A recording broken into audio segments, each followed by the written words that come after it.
Kung target mo makaipon ng 5 million retirement fund pag edad mo ng 60, magkano ba dapat ang ipunin?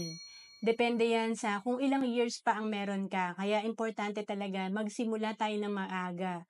So mag-sample tayo dito. Kung ikaw ay 30 years old pa and may 30 years ka pa para mag-ipon, 2,533 lang per month ang kailangan mong ipunin. And paano yan kapag 15 years na lang ang meron ka? So, 13,114 ang dapat mong ipunin.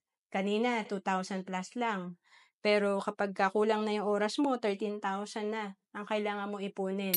Kaya importante talaga magsimula agad tayo at maganda ilagay din natin sa investment para mabilis mag-grow ang pera natin.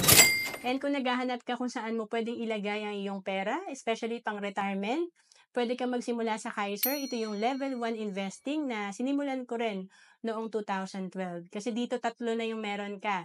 Meron ka ng investment, meron ka ng healthcare, at meron kang life insurance. To know more about Kaiser, message mo lang ako sa FB, Ro Ancelis Capistrano.